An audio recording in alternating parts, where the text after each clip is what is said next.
Cheers to you all. Hi, hello and welcome. This is my channel.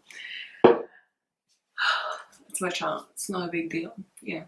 This is where I destroy your hopes and dreams. Especially if you're into Disney and you believed into really weird shit when you were a child. It's time for you to grow up. Let's do this. This is going to be part 1 because definitely there are more stories to destroy. But let's start with some commonly known fairy tales. Number 1. Cinderella. In the Disney version, Cinderella lives with her stepmom and the stepsisters. They all abuse her.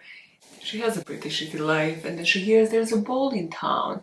She goes there with the help of her fairy godmother, converts freaking pumpkin into carriage. By the power of magic, she gives her that nice dress, but there's a catch. The catch is at midnight, all these magical things disappear, and she needs to skedaddle out of there by midnight. But she does it in a nick of time. She leaves her shoe behind, and then this prince, because he was so enchanted by her, goes throughout this whole kingdom looking for the girl, because the shoe must fit, and because nobody in this story understands the concept of shoe sizes, okay? If you ever went shoe shopping with your child and they never questioned this part of the story, just question them. Just ask, why are you buying this? I know magic and all, but it's exactly because of magic that I don't get this part. So why not explain how this shoe can fit only one person? I know I'm a literalist. I know. In the Disney version, he goes to the house where Cinderella lives, but obviously they don't bring her out to try this shoe. But just as he's to leave, he's alerted there's another person in the house. She tries the shoe, boom, it fits. They live happily ever after. In this version of the story, Cinderella forgives her stepmother and the stepsisters, and they go to the wedding. Now we go back to the 19th century to the real story of Cinderella. In this version, the stepsisters, one cuts her toe, the other one cuts her heel in an attempt to fit into that shoe. What that means, however, is that there is blood in the shoe. Let me read you out a part from Brothers Grimm version of the Cinderella. This is not even just that the stepsisters decided to do this, their mother asked them to do it. Watch. Then her mother gave her a knife and said, "Cut a piece off your heel. When you are queen, you will no longer have to go on foot." So they managed to sell this to the prince, because the prince apparently doesn't understand there's blood in the shoe, doesn't see it. It's a crystal. Isn't it supposed to be like a crystal clear shoe? Anyways, this proceeds, the scam proceeds. The girl cut a piece of her heel, forced her foot into the shoe, swallowed the pain, and went out to the prince. He took her on his horse as his bride and rode away with her. When they passed the hazel tree, the 2 pigeons were sitting on it, and they cried out, look-de-goo, there's blood in the shoe. The shoe is too tight, the bride is not right." Even the pigeons know. Finally, because the prince is clearly blind, the doves snitch and tell the prince there's blood in the shoe, so this clearly doesn't work, the shoe doesn't fit.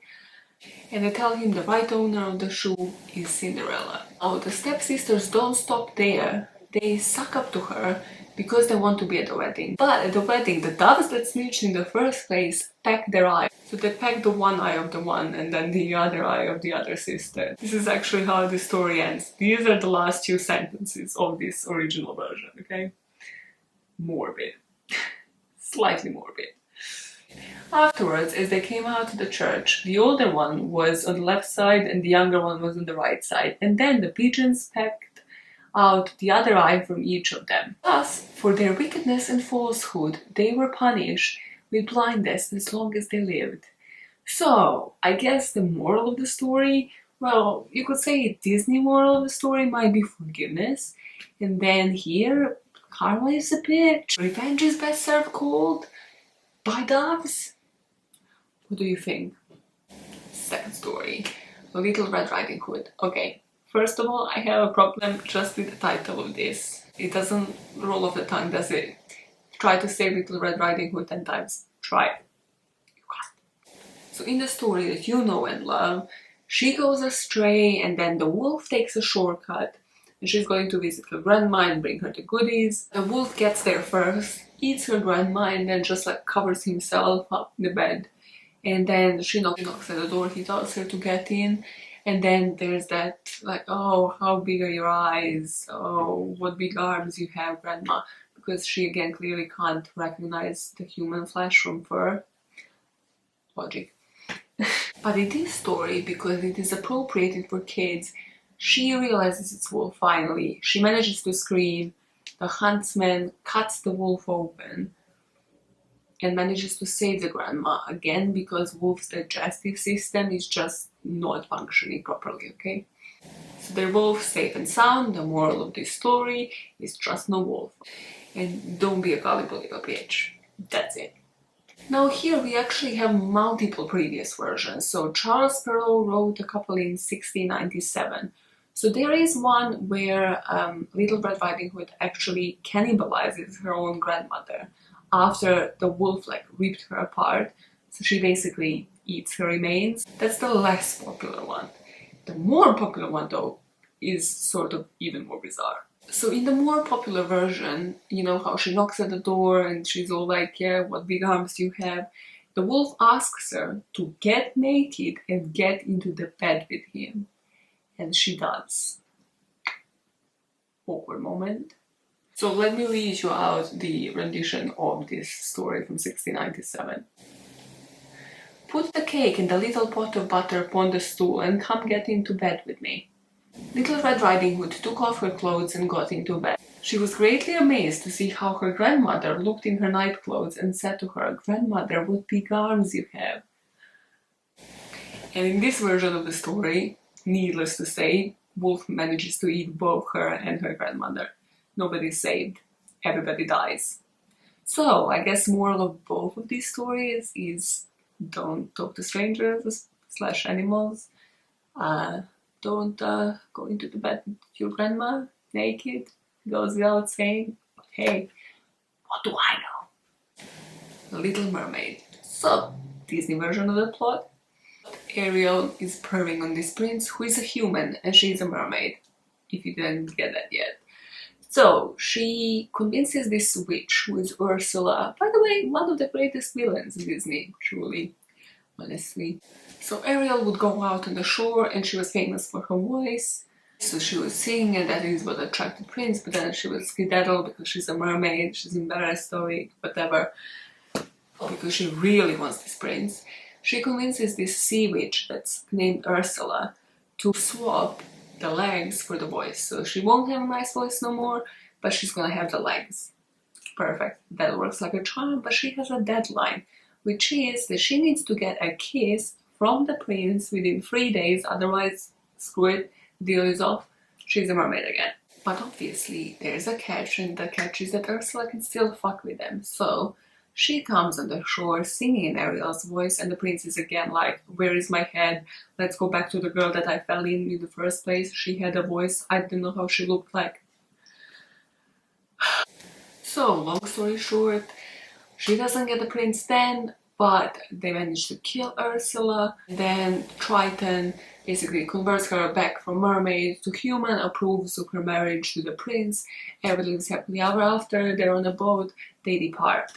Little sideline, and Disney, if you decide to make a movie in here, you heard it here first. Okay? Why has nobody made a movie yet about a woman that marries into royalty, only then to take off that royalty, to take it away from both her and her husband and go live a normal life?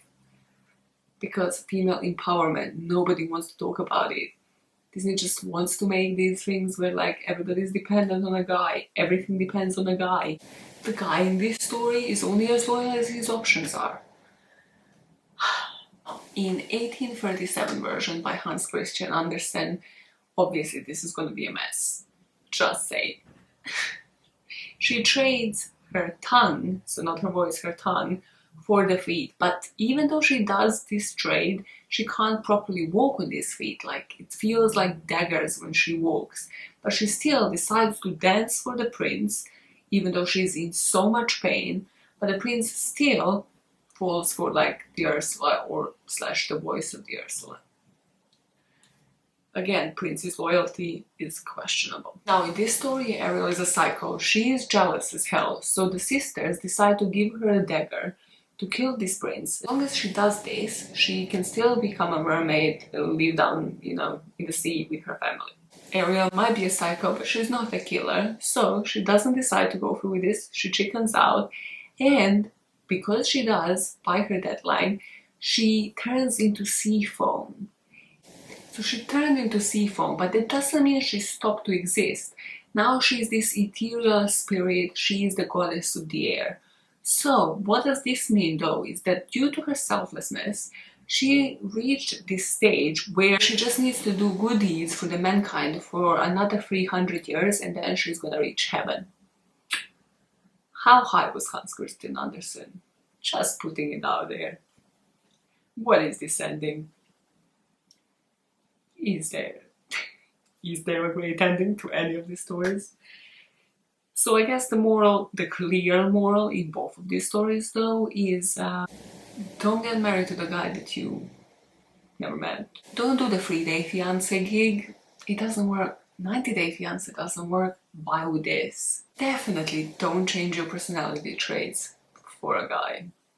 Or a girl for that matter. But yeah, as we know, these stories don't go vice versa, yeah? That's it for part 1. We made it.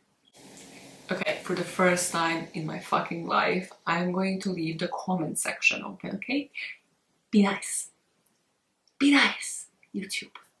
Be nice. Because what I really want to know is what you think about these stories. Which ones would you love me to cover and investigate and poke fun at morals of them?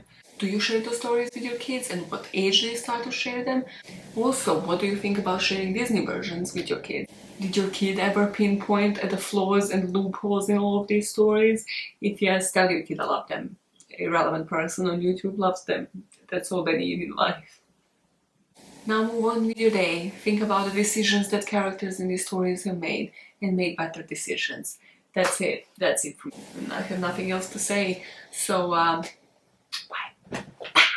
And in questioning those motives, what do? You keep making the world a better place, one motive at a time. Bye, fuckers. Bye, fuckers.